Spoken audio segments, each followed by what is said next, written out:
The glass house was empty now, but Nia Monroe could still hear the echo of that moment, the hush before the applause, the soft gasp from the crowd, and then his voice. Steady, stripped of ego, full of everything he had never dared to say before. Want to sign a lifetime contract? No exit clause, no backup plan, just one condition: love, trust, and building everything with you from the ground up. The ring was still on her finger, her name Nia Monroe still echoed inside that studio, and Zaya Knight was no longer just the man who broke her silence. He had become the man who stood against the world to hold her name beside his. But now, the guests were gone. The jazz had faded, and the lights were dim. The only thing left in Monroe Interiors was the moment after the fairy tale. The moment when reality quietly returned to ask, now what? Nia turned slowly. She hadn't taken off her shoes. Her curls were still pinned, her caramel-toned dress slightly wrinkled at the waist from too many hugs, too many pictures. She felt like something unfinished. Not broken, but not complete either. Then she saw him. Zaya stood at the far end of the studio. Coat off, sleeves rolled to his elbows, the velvet ring box still in his hand. He wasn't watching the models or the walls. He was watching her. Just her, as if she was still the only thing in the room. I was afraid you'd disappear after the applause, she said, voice soft but clear. He walked toward her, slow, steady. I would have disappeared if you hadn't said yes. She looked down at her hand, at the ring. Why does it feel so loud in here now that everyone's gone? Because silence has memory, he said, and this place remembers everything we've fought through.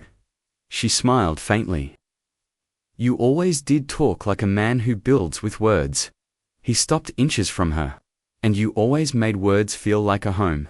She inhaled deeply, but her chest still felt tight. I don't know what happens next. Neither do I, he admitted. But I want to find out with you. Their eyes locked hers, still shimmering with unshed tears. His darker than usual, heavy with something that wasn't regret or doubt, but depth. The kind of feeling that doesn't need to be spoken to be understood. He reached out slowly and touched the side of her face. His fingers brushed just beneath her ear, gentle, deliberate, like he was memorizing her all over again. I've built towers, Nia, he whispered, but nothing like you. You're the only thing I've ever built that made me feel human. Tear escaped her eye, but she didn't look away. And you're the only man I trusted to carry the weight of who I've become. He leaned forward, forehead to hers. Then let's carry it together. No more halves, no more silence, just us. She nodded slowly. But this time, we do it our way. Not for press, not for legacy, not even for forgiveness. Zaya whispered. For love, she kissed him. Then not for show, not for the memory, but for the moment. For the man who gave up the world to finally stand still. For the boy he once buried under ambition. For the future they hadn't dared to imagine until now. His hands slid around her waist. Her arms looped behind his neck. The kiss deepened, not rushed, but full, like they had waited too long to love this softly. When they broke apart, breathless, she rested her head on his shoulder. I'm scared, she whispered. He didn't pull away. Me too. But being scared with you feels like peace. She smiled into his shirt. That doesn't make sense. It does when you've lost everything. Once. She pulled back slightly. You didn't lose everything, Zaya. You finally chose what matters. He looked down at her hand, traced the ring on her finger with his thumb. And you chose me. After everything, she held his gaze. I never stopped choosing you. Even when I left. Especially then. There was a pause. Not the kind that creates distance, but the kind that brings quiet closeness. The kind that makes two people feel like the world outside the room doesn't matter anymore. He reached into his pocket and pulled out something new. A folded page. She raised an eyebrow. Another contract. He grinned slightly. Something better. He unfolded the paper. It was a sketch, not of a skyscraper. Not of a headquarters, but of a home. A modest two-story house with light spilling from the windows, a wraparound porch, a swing, a garden.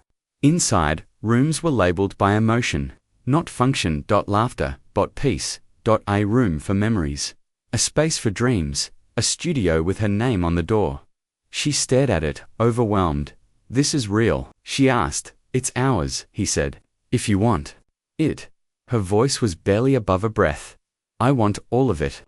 Zaya gently placed the sketch in her hands. Then let's build it brick by brick, word by word, breath by breath. No architects, no board, just love. Nia reached for his hand, held it to her heart. For the first time, she said, I feel like I'm not designing a future. I'm already standing in it. He pulled her into his arms again. And I'm not letting go. They stood there, in the glow of the fading afternoon, surrounded by their beginnings. Two people, one blueprint, and a love, no longer hiding in silence. The morning after the glass house felt like waking up in a world neither of them had ever lived in before. The city moved outside the windows, but inside their new home, time moved slower, softer. Nia Monroe sat on the kitchen counter, barefoot, wearing one of Zaya's crisp white shirts too big for her, sleeves rolled to her elbows. Her curls were still a little undone, and her smile was lazy, peaceful. She held a warm mug of cinnamon tea in both hands, watching as Zaya moved around the kitchen like he wasn't the man who once ran an empire. Like he was just hers. He stood shirtless, grey sweats hanging low, flipping eggs like he'd done it. All his life, she'd never seen him like this before. No suit, no control, just comfort. And it made her love him even more. You're gonna burn them, she said, sipping her tea. I don't burn things, he replied. I reinvent texture. She chuckled, then softened. You look different. He glanced over his shoulder. How? Lighter. Like you're not carrying the world anymore. He plated the eggs, walked over, and stood between her knees. Maybe because I finally handed it over. To you, to us. She touched his cheek, her thumb grazing the spot where worry used to live. I still can't believe you chose this. I didn't choose this, he said. I chose you, and this came with you. They ate in the quiet, cross-legged on the floor because the dining table hadn't arrived yet. Sunlight poured across the hardwood, casting gold across their plates. Their laughter, their bare feet brushing now and then. After breakfast, they stood in the living room, surrounded by unopened boxes and folded blankets. Nia pointed to the biggest wall. That's going to be our memory wall, she said. What kind of memories? The kind that remind us who we are when the world tries to tell us otherwise. He watched her for a moment. You're always designing safety, even in chaos. And you're always building control. But now, she stepped closer. We get to build softness. They opened boxes, stacked books, argued briefly over where the record player should go, then settled it with a coin toss. Zaya lost, she grinned. He kissed her anyway. By noon, they stood outside in the small backyard. The earth smelled rich, honest. A bag of white camellia bulbs sat between them. Why camellias? He asked. They symbolize forever, she said. Long-lasting love. And I want us to grow into the ground like we mean it. They planted the first one together, hands dirty, laughter easy, no speeches, just hands in the soil and hearts in sync. When they were done, she looked at him and whispered, We're really doing this. Zaya reached for her hand, brushing his thumb over her knuckles. Yeah, we're doing this. They sat on the porch steps afterward, watching the clouds roll past. He rested his arm behind her, and she leaned in without thinking. You know what scares me? She asked quietly. He didn't rush her, just waited. That one day, all of this will feel normal. He turned to face her. It won't. How do you know? Because I've lived without it. I know what empty feels like. This is a miracle, and I won't forget that. She looked down at her lap. What if the world doesn't let us be happy? He tilted her chin up. Then we build a world inside this one, and we protect it with everything we've got. Her eyes glistened. Promise. He pressed his forehead to hers. On everything I gave up. On everything I still want. Later that evening, she lit a candle in the window. No reason, just instinct, just something gentle to mark the beginning of something they hadn't dared name before. What's the candle for? Zaya asked. For the light we keep when the world goes dark. He pulled her close. Then, let's never let it go out. That night, in the quiet warmth of a house still being made into a home, they lay in bed, facing each other, fingers linked. Breaths steady. I love you, she said, like it was the first time. I know, he replied. And now I know what to do with it. They didn't need more words. They had a beginning. And beginnings, when built with love, never forget where they started. The sun was soft that afternoon, streaming through the wide windows of Munro Interiors, spilling across the white marble floors and freshly pinned design boards. Nia sat alone at her drafting table, chin resting on her palm, pencil twirling between her fingers. For the first time in weeks, her mind felt still. She'd just finished the final sketch for a reading corner at the new community library, a space wrapped in curved bookcases and dandelion yellow cushions. It was warm, inviting, kind, like the version of herself she was finally learning to live. As her phone buzzed, she didn't check it immediately. It buzzed again, and then again too quickly. 3 messages. Unknown number. She sighed, reached over, and tapped the screen. Unknown. You really think he won't find out? Unknown. 1 attachment, unknown. This time, the whole city will. Her heart skipped.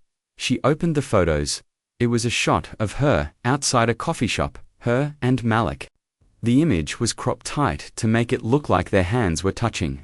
Her face was frozen mid-smile, captured at just the wrong moment. Anyone could mistake it for a secret meeting. A rekindled spark. Then came the video. A 15-second clip, Malik leaning in. Her hugging him briefly, stiffly, uncomfortably, but out of context, it said something else entirely. She stared at the screen. Her lungs forgot how to breathe. Malik had always known how to manipulate truth. But this was orchestrated, timed, planted. And worst of all, believable. She gripped the edge of the table. No, she wasn't the girl who ran. Not anymore. She grabbed her phone and dialed 1 ring, 2, quotes. Hey love.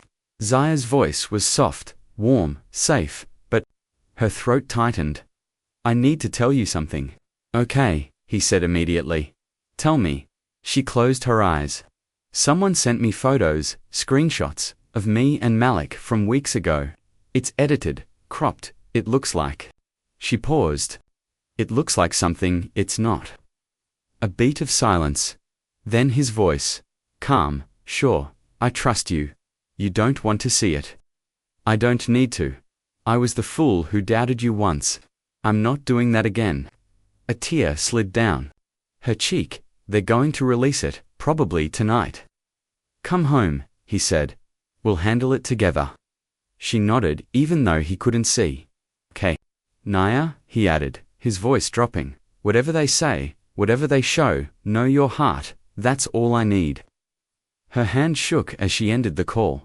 But this time, the fear didn't own her. She stood tall, grabbed her sketchbook, and walked out. When she got home, Zaya was already at the door. No suit.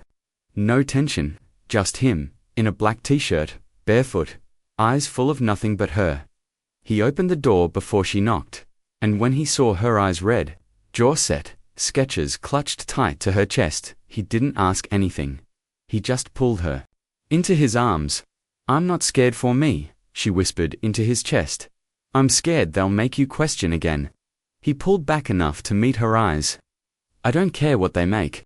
They don't get to rewrite our story. They're using the same footage from last time, same photos. But they've changed the captions, the headlines. It looks worse now. He took her hand, led her inside. Then we'll show them something. Stronger, what do you mean? He walked to the shelf near the entryway and picked up something she hadn't seen in weeks. Her miniature model. The one she'd left behind on his desk the day he resigned. He set it on the table. Then he opened a drawer and pulled out something new, a box of stitched fabric squares.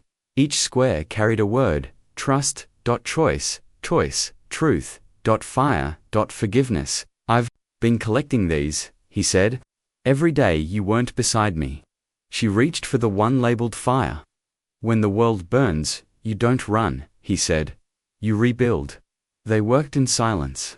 Together, placing the squares, positioning the model, creating something stronger than rumors. Truth. In structure. I want to post this, Naya said suddenly, eyes fixed on the model. Not to fight them, but to remind them what love looks like when it refuses to bow. Zaya nodded. Then let them watch. Let them try. She turned to him. I'm not going to let the past steal our future. He touched her cheek. Then you're already stronger than every lie. Later that night, when the photos hit the blogs, when the gossip headlines spun their twisted angles and strangers filled comment sections with fire, Nia Monroe posted one picture. Just one. A photo of the model. The stitched squares, the miniature. Home, no caption, no defense, just the proof that some things are built to outlast storms. And beside her, on the couch, Zaya Knight took her hand, kissed her palm, and whispered, we're still standing, and they were together, always. The morning air was warm. But Nia felt something colder stirring beneath her skin. She was standing in front of the large corkboard at Monroe Interiors, pinning the final design mock-ups for the youth center bid, when her assistant rushed in, tablet in hand, face pale. You need to see this, she said. Nia turned, wiping her hands. Is it urgent? It's not just urgent, it's strategic. The assistant tapped her screen and turned it. There she was, Leah Blackwood. Front page of the Art of Power magazine. Bold headline across the top. The return of a Blackwood art legacy. No room for imitation. Nia blinked once. Then again, Olia's photo was crisp. Flawless arms crossed, red lipstick perfect. Standing in front of a towering black sculpture, elegant, fierce, calculated, and beneath the headline, in gold foil, some women build empires, some decorate rooms. Nia didn't react. Not on her face, but inside her chest. A familiar ache began to rise. I thought she was still in Paris, her assistant whispered. She's back, and she's aiming directly at you. Nia gently set the tablet down, adjusted a pin on the corkboard, and said calmly, let her aim. By noon, the press release dropped. Aaliyah Blackwood had launched her own elite design firm Blackwood, plus Veil, funded by a board of private investors. Two of the names were ex-Knight and Noble executives. One of them had once tried to block Zaya's promotion, and the firm's first proposal. A last-minute bid on the same youth center project Monroe Interiors had spent 3 months developing. The same blueprint, the same neighborhood, the same clients. Zaya called, as soon as he saw it. You okay? He asked.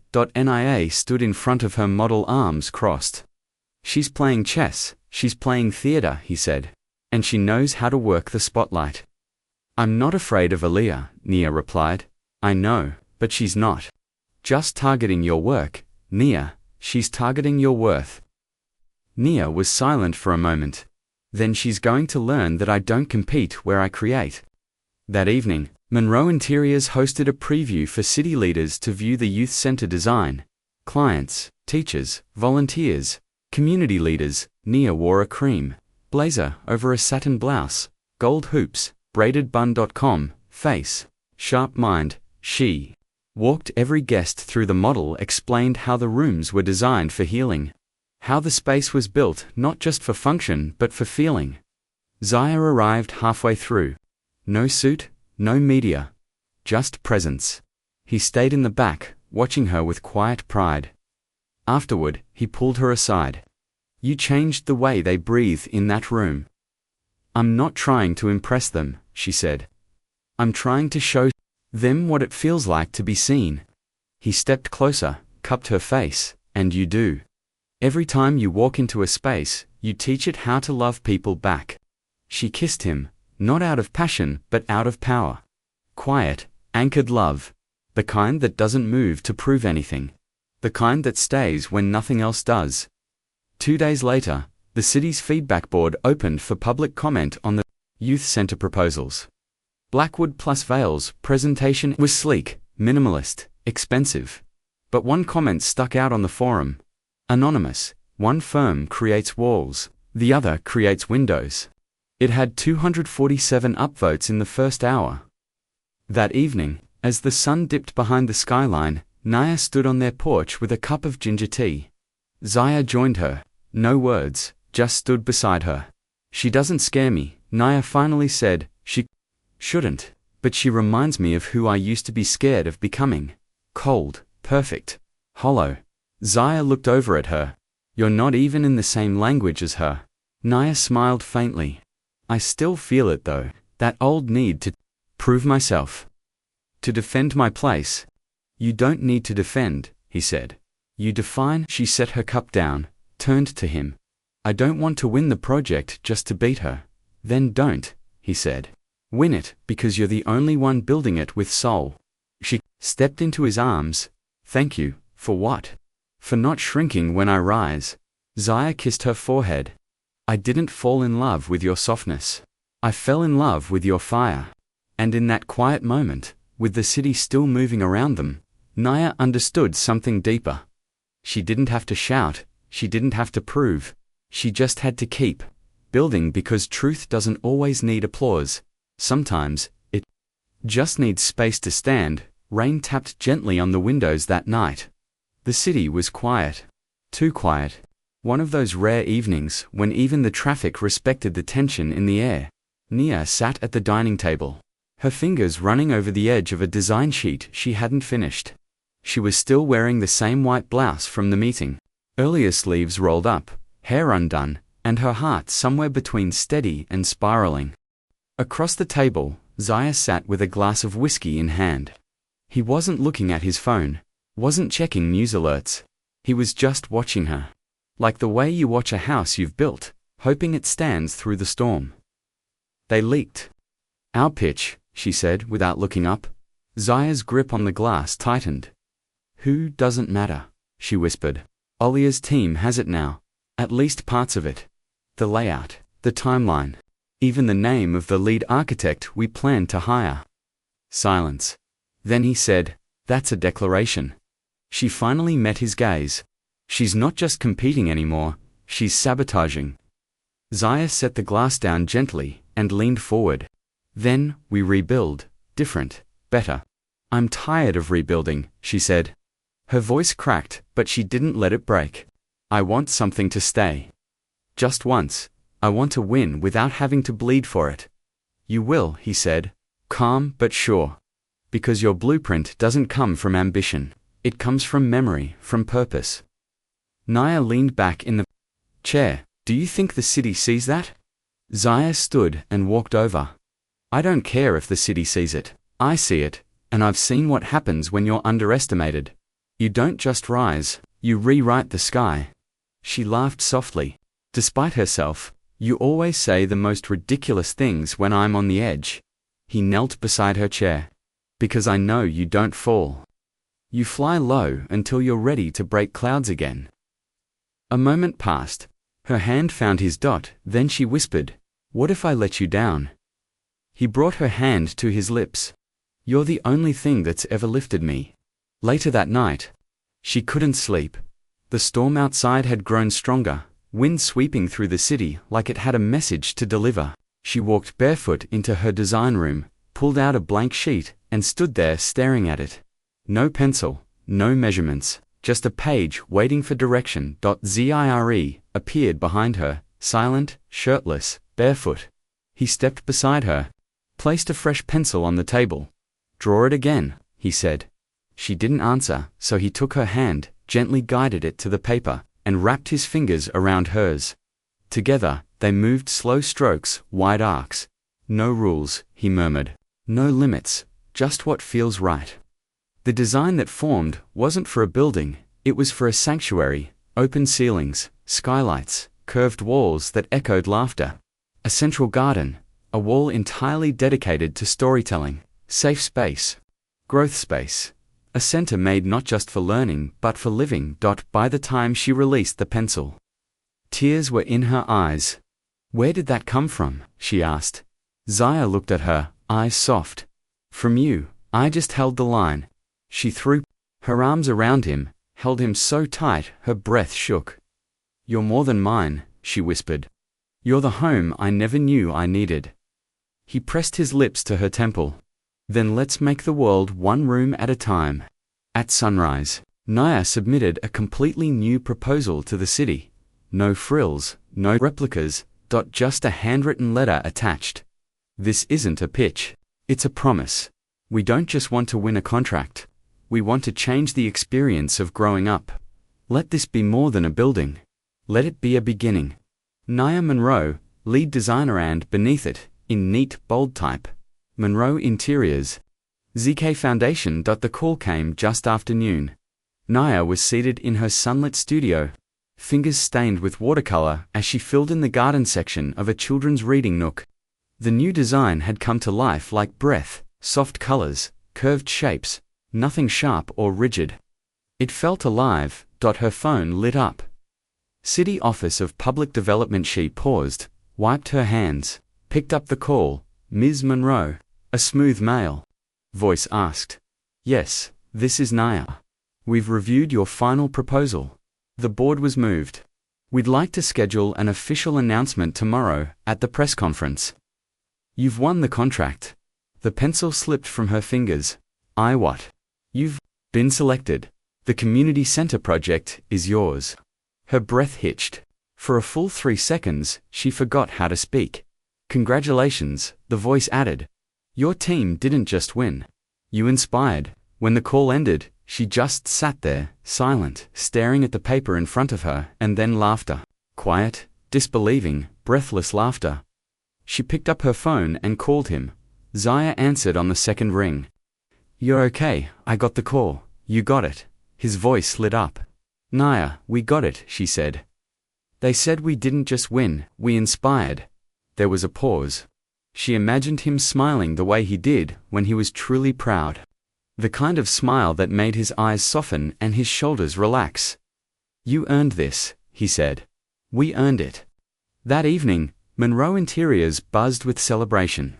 Her team brought in cupcakes, music, and confetti they weren't supposed to use indoors. People toasted with sparkling cider, cried, hugged, danced, but as she slipped out the back door, onto the quiet rooftop of the building, where the city's orange lights blinked in slow rhythm. She needed the silence. To feel it, to believe it.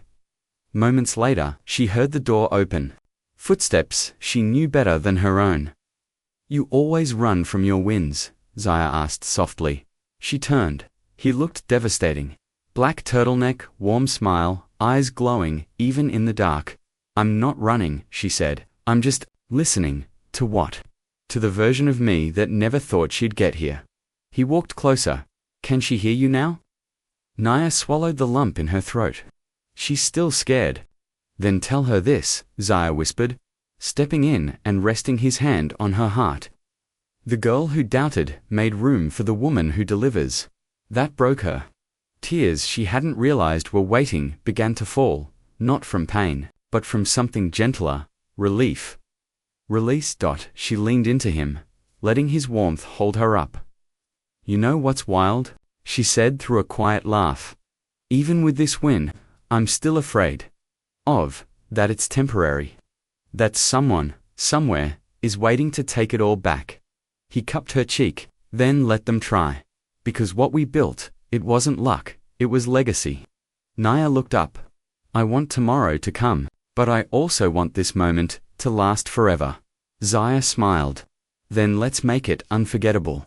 He reached into his coat pocket, pulled out a small, delicate ring box. Her breath caught. Zaya.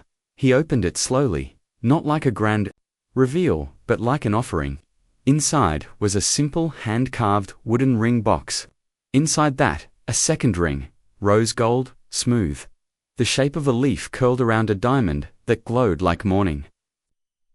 I know you already said yes to me, he said, voice low and firm. But I want to say yes to you, again, publicly, boldly, tomorrow.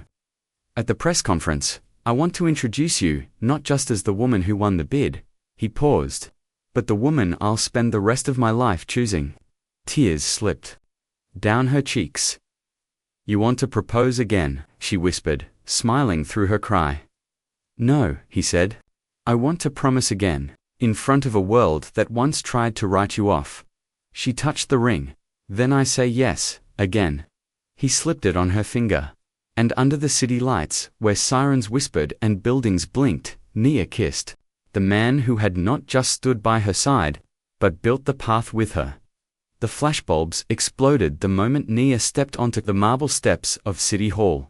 She paused for only half a second, long enough to anchor herself, to remember that she belonged here, then continued walking forward, flanked by her team. Her heels clicked with confidence. And every camera turned toward her like gravity itself had shifted. She wore a tailored ivory suit, sleek, powerful, feminine.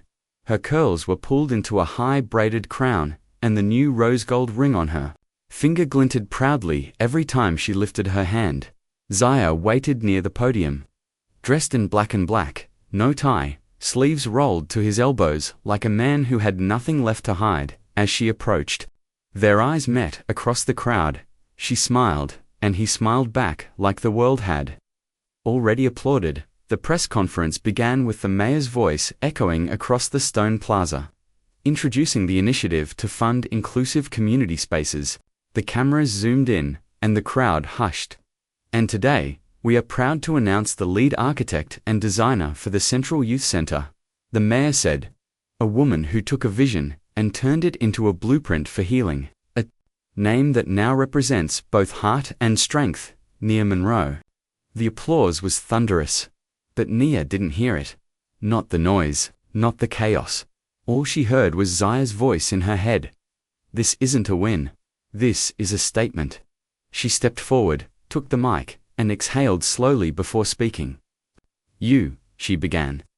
Not just for trusting me, but for trusting what this project represents. I didn't grow up seeing buildings designed with me in mind. Places that felt warm, soft, safe. Most public spaces feel like they're watching you, not welcoming you. She paused, met eyes with a girl in the crowd, no older than 12, holding her mother's hand, watching her like she was magic. That's what this center is for, Nia continued. A space that tells every child, every teen, every story you belong here. Cameras clicked, heads nodded. Some eyes teared up, and then she added, softly but surely, and to every young black girl watching, this is your sign. You are not too loud, you are not too much. You are exactly the right shape to hold purpose. There was a beat of silence. Then the crowd erupted. Even the mayor looked choked up. Zaya stepped forward next, shaking hands with officials, smiling for press shots. But Nia knew something else was coming. He wasn't done yet. He took the mic with ease. But instead of reading from notes, he pulled a small card from his jacket pocket. Before we end this morning, he said, his voice calm, I'd like to say something personal. Nia narrowed her eyes. Oh no, Zaya looked directly at her. There's a moment in every man's life when he realizes power isn't found in what you control, it's found in what you're willing to give up for something real. The crowd stilled. He stepped away from the podium, walked slowly to her. His hand reached inside his jacket again. And then, he pulled out a ring. Different from the one he gave last night. This one diamond-cut onyx, trimmed in gold. Bold, regal, loud. I gave you a quiet promise, in private, he said. But now, I want to make one louder. Gasps echoed around them. Phones rose. Zaya knelt, on the steps of City Hall. In front of press, officials, strangers, and a city that once doubted them. I'm not asking for your hand, he said. I'm asking to walk beside you. Every step, every storm, every sunrise. Will you marry me not just in love, but in legacy? The world seemed to freeze. And Nia, overwhelmed and smiling with her whole soul, nodded through tears. Yes. She whispered, then louder. Yes. He slipped the onyx ring onto her other hand. And when he stood, she pulled him into the softest, deepest kiss. The kind that silenced even the loudest clicks. Later, after the press left, and the steps were empty, they sat together under a quiet tree, behind the building. No cameras. No expectations. Just Nia, resting her head on Zaya's shoulder. Tracing both rings with her fingers. I should be terrified right now, she said. You're not. No. And I don't know if it's because of the wind. Or because I finally believe this won't fall apart. It won't, he said. Because we're not building for approval. We're building for forever. She looked up at him, and in that quiet moment, no glass walls, no business suits, no headlines near new. The foundation they'd built wasn't perfect. It was better. It was real. The applause had faded. The city's headlines were already printed. Social media was flooded with clips of the proposal. Glowing headlines, and captions like from scandal to soulmates. But behind the curtain of celebration, the storm was gathering.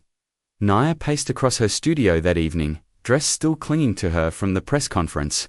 The sun had gone down, but she hadn't even touched the champagne that had been delivered. Something was wrong. Very wrong. Zaya entered quietly, 2 fingers tucked into his pocket, holding an envelope. He didn't speak. He simply placed it on her design table and stepped back. Naya frowned. What is it? He didn't answer right away, so she opened it. Inside were printed screenshots, email threads between Olia and a city commissioner. Forwarded files, a contract predated by 2 weeks. It showed Olia had attempted to bribe the city's selection committee. A 6-figure offer for expedited review. Naya's stomach twisted. She tried to buy it. Zaya nodded. And when that didn't work, she leaked your pitch out of spite. How did you get these? She asked, her voice low. I have people who still believe in justice more than money. Nia sank into her chair. So everything, all of it, was a setup. She never expected you to win, Zaya said. She expected to crush you before you even stood up. And now that I've stood, she'll try to bury you in backlash. She's already planted whispers online.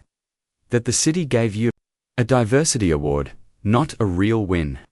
That I influenced the vote. Naya closed her eyes. The cost of success was always suspicion. They'll question me again, she said. Even with the truth in their hands. Zaya crouched beside her. Then let them question. We'll answer with work. We'll answer with impact. Nia opened her eyes, fierce again. No, not this time. Zaya tilted his head. I'm done surviving gracefully, she said. I'm done letting people drag my name through dirt while I keep smiling. He stood. What do you want to do? She picked up her phone. Call a press interview. Zaya blinked. You sure? I'm not going to let Aaliyah turn this into another silent battle. I've fought those. Alone. I know how they end. She looked him dead in the eyes. This time, the truth will speak loud enough for everyone to hear. The next morning, Naya walked into the Morning Line newsroom wearing a midnight blue pantsuit and eyes that didn't flinch. The host looked surprised to see her so calm. Ms. Monroe, the woman began. It's been quite the week for Euromance, recognition, and now controversy. Are you ready to respond? Naya smiled. But it wasn't the rehearsed kind. It was the kind that comes after you've been quiet for too long. I didn't come here to defend myself, she said. I came to correct the narrative. The host blinked. Then by all means, no. Leaned forward. I wasn't handed anything. I built it. While others polished their brands, I was designing sanctuaries for children who had none. While they hosted galas, I sat in community rooms, asking kids what made them feel safe. She paused. I didn't win this because I was lucky, or loud, or loved by a billionaire. I won because I showed up when no one else did. The host was speechless. And as for the whispers, Naya added, let them whisper. The work will shout. Back at home, Zaya watched the interview with a hand on his chin, eyes narrowed, completely still. When she finished, and the credits rolled, he whispered, that's my woman. She walked in 20 minutes later, no words, just dropped her purse, walked up to him, and let herself fall into his arms, like she was done carrying the weight alone. I didn't want to be that bold, she admitted. I just couldn't. Stay quiet. He kissed her forehead. You didn't sound bold, you sounded like truth. She looked up. Do you think the world heard it? He nodded slowly. Even if they didn't, they'll feel it. Because truth always echoes. By nightfall, her phone had blown up, not just with support, but with something else. Another leak, this time, An anonymous whistleblower published Aaliyah's internal memos. Bribery, plagiarism, attempted coercion of a city official. It was all out now, not just Aaliyah's intent to destroy Neo but the machinery behind it, and for the first time, Nia didn't feel afraid of it, she felt free. That night, as Rain returned to the city and their room glowed with the soft light of bedside lamps, Zaya pulled her into bed and held her close. No words, just breath and presence. She rested her head on his chest, listening to his heartbeat, knowing that no matter how loud the world got again, this sound was her calm. "You still with me?" she whispered. He smiled in the dark. "Always." And that night, for the first time in years, Nia Monroe slept without flinching. It began with a mural, 3 days after the press. Firestorm settled, and Aaliyah's corruption scandal flooded the headlines. Nia received a message from a community leader in the East District. A photo was attached. She opened it and gasped. A 2-story mural painted on the side of an old-school building. Her face, not polished, not posed, but real, brushstroked with intensity, eyes full of resilience, painted over a gold background that seemed to glow, even under a cloudy sky. Below it, in looping black letters, she didn't wait for permission. She built the door. Nia stared at the image in silence. She didn't cry, not yet, but something inside her cracked, not from pain, but from validation. From finally being seen, Zaya walked in, coffee in one hand, phone in the other. "You're trending again," he said with a smirk. "Only this time, no one's questioning your worth." She turned the screen toward him. He froze, then walked closer, took the phone in both hands, and stared at it like it was sacred. "Where is this?" "Jefferson and Oak. East Side. The neighborhood where I did my first volunteer project." Zaya grinned. "Full circle." She laughed softly. "Feels more like full flame." He met her gaze. "Let's go see it." They drove in silence, the kind where every second felt warm and weightless. Zaya's hand never left hers, even at red lights. When they arrived, the street was buzzing. People had gathered, phones out, cars slowing just to look. A few kids were sitting on the curb across from the mural, sketching their own versions of it in notebooks. Nia stepped out slowly, as if not to wake herself up from a dream. As she approached the wall, she saw her own reflection faintly in a puddle. At her feet, the real her, tired, tried, tested, and the painted her above it, defiant and brave. One of the kids looked up and blinked. "Are you her?" he asked. She knelt down. "I'm me," she smiled. "But yeah, that's supposed to be me, up there." The kid nodded, like he already knew. "You look stronger in real life." That did it. The tears came fast, quiet, unstoppable. Zaya stepped in behind her, placing a steady hand on her back as she wiped her cheeks with the back of her hand, and laughed through the emotion. "What's your name?" she asked the boy. "Cameron," he said proudly. "What are you drawing?" He held up the sketchpad. It wasn't her mural, it was his design. A small park with a stage, benches shaped like puzzle pieces, and a fountain in the center shaped like an open book. Nia stared. "You made this?" "Yeah," he said. "I want to be an architect. Like you." Her chest ached in the best way. Zaya knelt beside them. "Mind if we take a picture of it?" Cameron beamed. "Can I take one with you?" Nia smiled, pulled him in, and Zaya snapped a photo of the two of them beneath the mural, one dream realized, the other just beginning. That night, Nia printed the picture. She placed it on their new memory wall at home, right beside her original model, the fabric squares, and the hand-drawn blueprint she and Zaya had sketched together under the storm. Zaya walked in as she pinned it up. "You're adding it to the wall," she nodded. This isn't about me." He wrapped his arms around her waist from behind. "It's about what comes next." She leaned back against him. "What if I did something with it?" "With what, Cameron?" "The mural. That moment. What if we created a mentorship space? For kids like him, a lab, a design playground." Zaya's eyes lit up. The future, drawn by its own hands. She turned in his arms. "I want to name it after my mum," he smiled. Then let's call it the Monroe Room, a place where legacy begins with imagination. She didn't say anything, just kissed him. Long and slow, her fingers curled into the back of his neck, and in that kiss was the quiet spark of a revolution. Not one made of fire and protest, but one built on paper, pencil, and purpose. The night before the wedding was supposed to be quiet. Simple. Nia had planned to spend it alone in the guest room at their home, surrounded by soft candles, a playlist of piano covers, and a silk robe she'd ordered months ago. But the silence was too loud, the kind of silence that crawls under your skin when your heart is too full to rest. She stood by the window, watching the city she once feared fall asleep beneath a sky she had learned to trust again. Everything was ready. The ceremony, the vows, the press, the garden, the Monroe Room groundbreaking would follow right after. And he was just down the hallway, in the room across from hers. But the space between them tonight felt like another lifetime. She didn't realize she was crying until a single tear slid down her cheek and hit her collarbone. That's when the knock came. She turned, startled. Zaya. He opened the door, just a crack. Is it okay? She blinked. It's tradition, you know. I never liked tradition, he said softly. I like truth more. She nodded once. Then come in. He stepped in quietly, wearing nothing but black sweatpants and a plain white tee. Barefoot, hair slightly messy, eyes tired but still full of her. She didn't move. He crossed the room slowly, until they stood just a breath apart. I couldn't sleep, he murmured.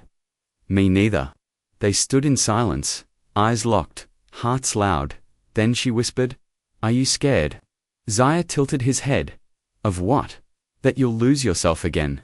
That I'll become something you didn't expect. He stepped closer. I already lost myself once. The moment I met you, and every piece I rebuilt since then, it was always shaped like you. Nia's breath caught. I've never been more sure of anything, he said. You, us, all of it. She took a shaky breath. I think I'm crying. Because I'm happy, and I don't know how to hold something this big without breaking it. You don't have to hold it alone, he said, reaching for her hand. We'll carry it together. She stepped into him, then slowly, like wading into deep, warm water, her arms wrapped around his back. His chin rested on her head. I don't want this night to end, she whispered. It won't, he said. Because tomorrow, we don't start something new. We just keep choosing what already is. They lay on the bed fully dressed, no expectations. Just fingers laced between them and breaths sinking like old music. I used to dream of escaping, she said quietly.